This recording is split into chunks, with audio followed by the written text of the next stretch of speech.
오늘 성경 말씀은 로마서 12장 1절입니다.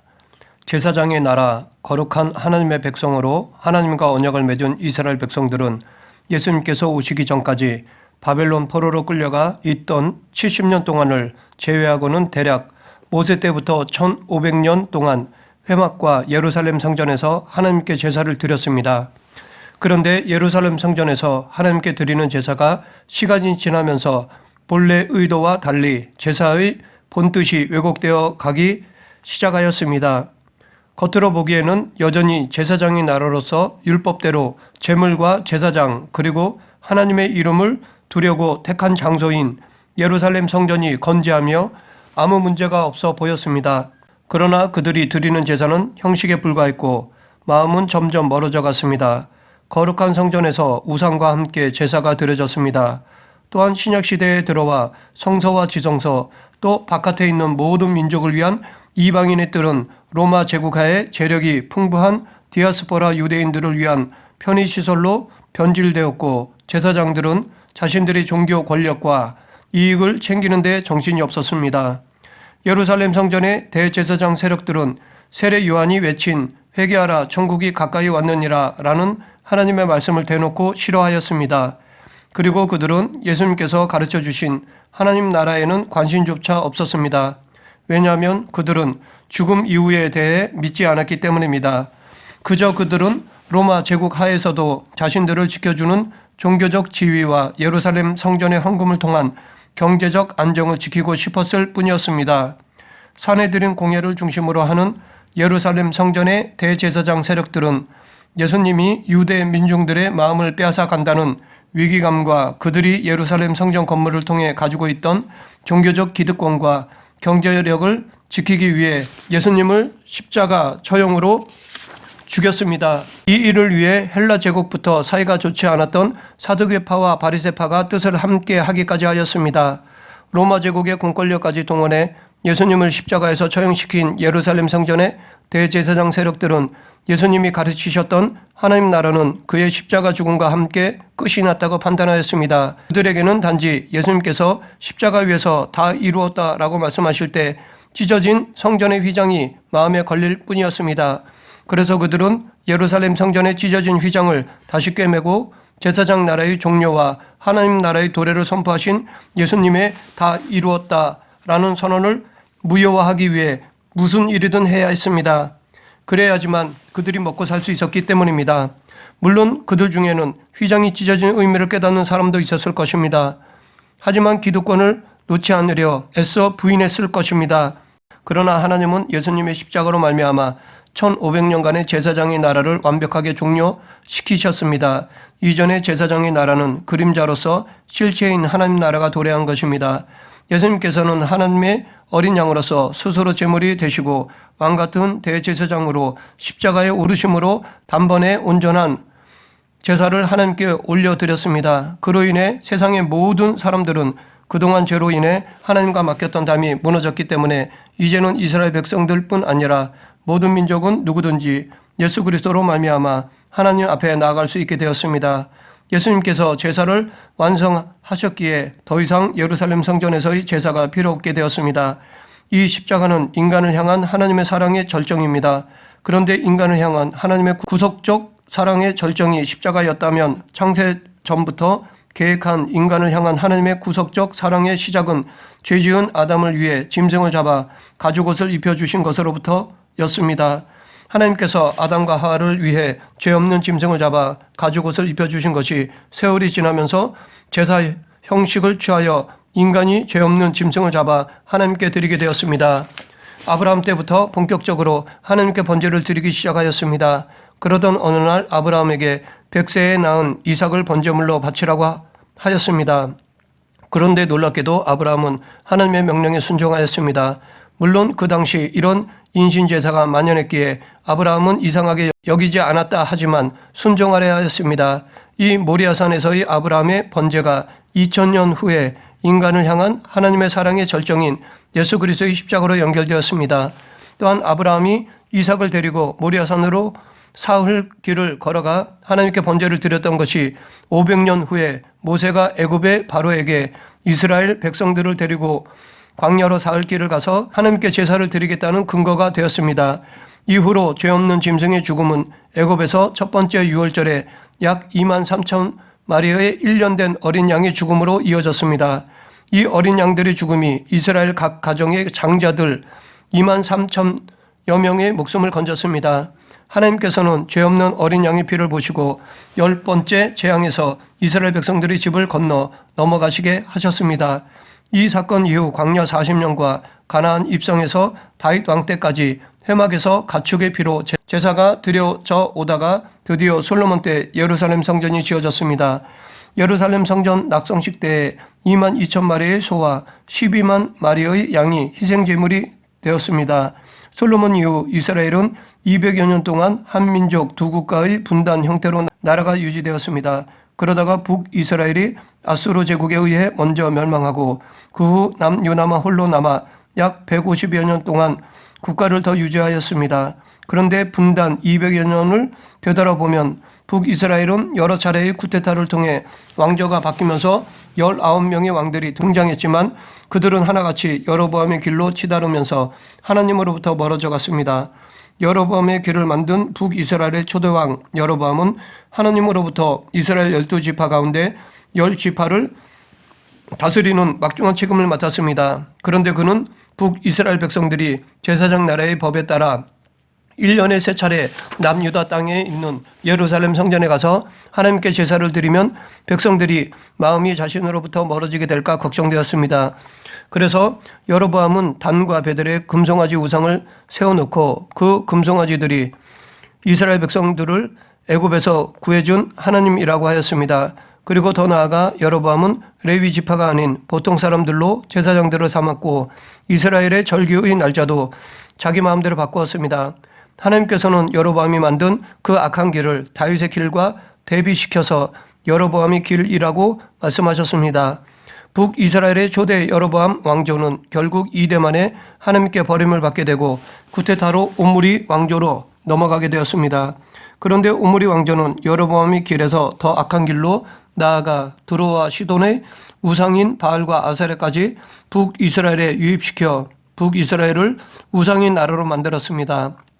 이에 하나님께서는 엘리야와 엘리사 선지자를 통해 책망하시고 또다시 옴므리 왕조를 4대 만에 패하시고 예후를 왕으로 삼아 북이스라엘이 다시 하나님께로 돌아오기를 기대하셨습니다. 하지만 예후 왕 또한 하나님의 기대에 부응하지 못하고 단지 북이스라엘 전역에 세워진 바알과 아세라 산당만을 없애는 것으로 멈추었습니다. 단과 베델에 있는 금송아지 우상은 그대로 놔두었습니다. 예후 왕 또한 여로보암 왕과 같은 생각에서 벗어나지 못하고 다윗의 길이 아닌 여로보암의 길을 선택했던 것입니다. 예후 왕조의 후예인 여로보암 2세가 있었는데 이때 가장 부강하여 솔로몬 시대에 버금가는 나라를 만들었습니다. 그러나 등 따시고 배부르면 종교가 약해집니다. 물질과 힘을 의지하기 때문입니다. 이때부터 문서 선지자들이 등장하게 됩니다. 소위 대선지자, 소선지자들이 등장합니다. 이때 북이스라엘에 아모스와 호세아 선지자를 보내셔서 그들의 죄를 책망하며 당신의 뜻을 전하셨습니다. 하나님께서는 아모스 선지자를 통해 단과 베델의 금송아지 우상 앞에서 드리는 번제와 소제와 화목제를 받지 않으신다고 분명하게 말씀하셨습니다. 단과 베델에서의 제사는 그 형식에 있어서 문제는 없어 보였을지 모르지만 제사장 나라의 법에 따르면 완전한 불법이었습니다. 그 제사는 의식만 화려한 쇼에 불과했던 것입니다. 아모스는 하나님께서 정말 원하시는 것은 형식적인 제사, 쇼가 아닌 오직 정의와 공의를 행하는 것이라고 하였습니다. 아모스와 동시대에 활동했던 호세아 선지자는 하나님의 명령에 순종함으로 진정 하나님은 공의의 하나님, 사랑의 하나님임을 깨닫고 북이스라엘 백성들에게 우리가 힘써 하나님에 대해 알자라고 외쳤습니다. 하나님은 북이스라엘의 죄에 대해 공의로 심판하시지만 그럼에도 계속해서 사랑의 손을 놓지 않으시는 사랑의 하나님이심을 전하였습니다. 그리고 북이스라엘 백성들이 사랑의 하나님을 알고 하나님을 찾으면 하나님께서는 공의를 비처럼 내리실 것이라고 하였습니다. 한편 북이스라엘의 형편 못지않게 BC 8세기 남유다 또한 하나님으로부터 멀어져 가기는 마찬가지였습니다. 그렇기 때문에 그때 하나님께서는 북이스라엘의 아모스와 호세아 선지자를 보내서 당신의 뜻을 밝히셨듯이 남유다에도 이사야와 미가 선지자를 통해 당신의 뜻을 전하셨습니다.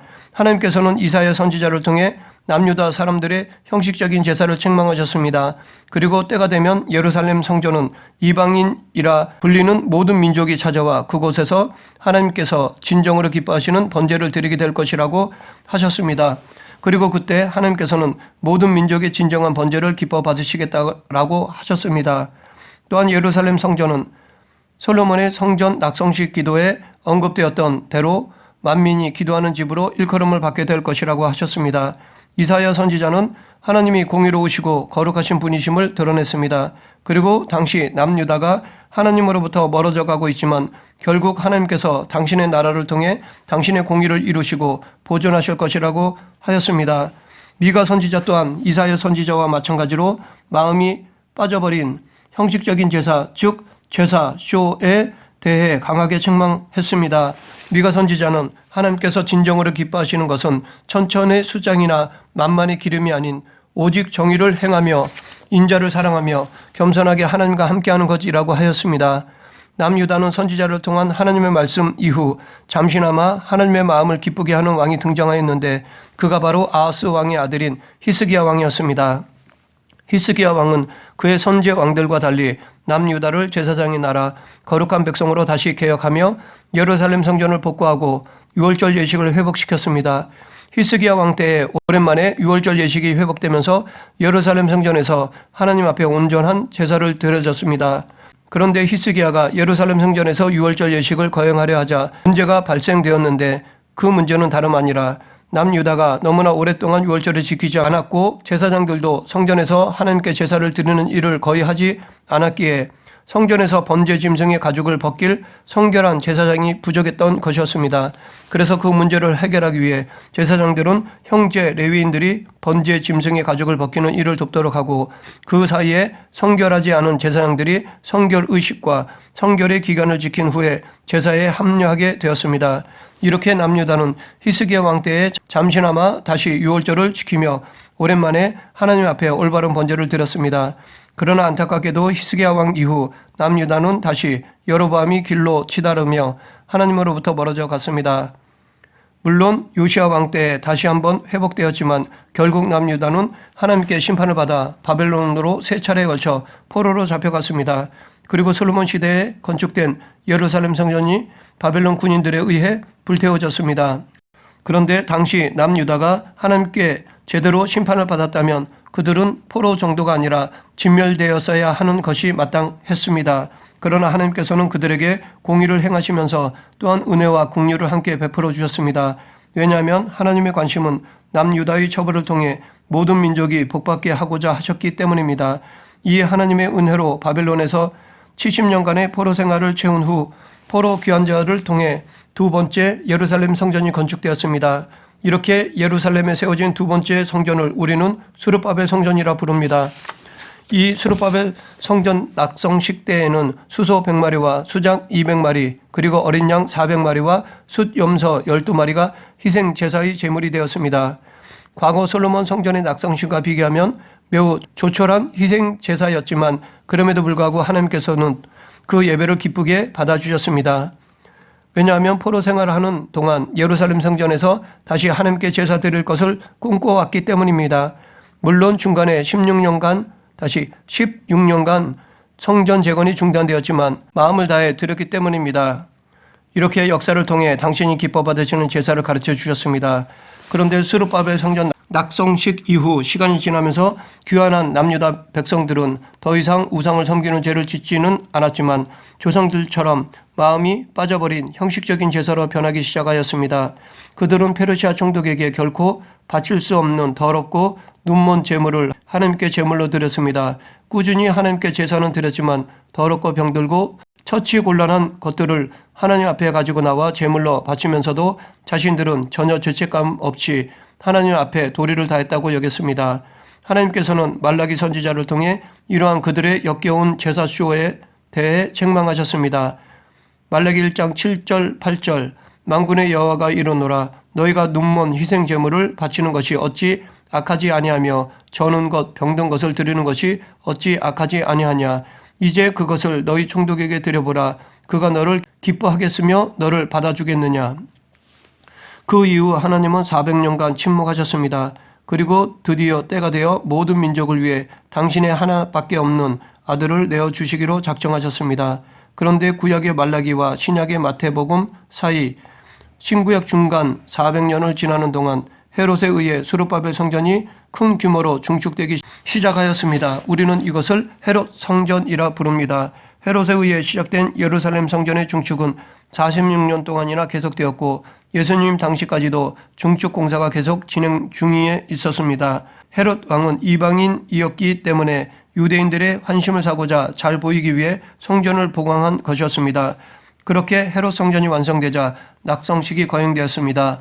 헤롯의 성전 낙성식 때에도 상당수의 짐승들이 제물로 드려졌지만 헤롯이 바친 제물은 사람들에게 보여주기 위한 가시적인 생색내기에 불과하였습니다.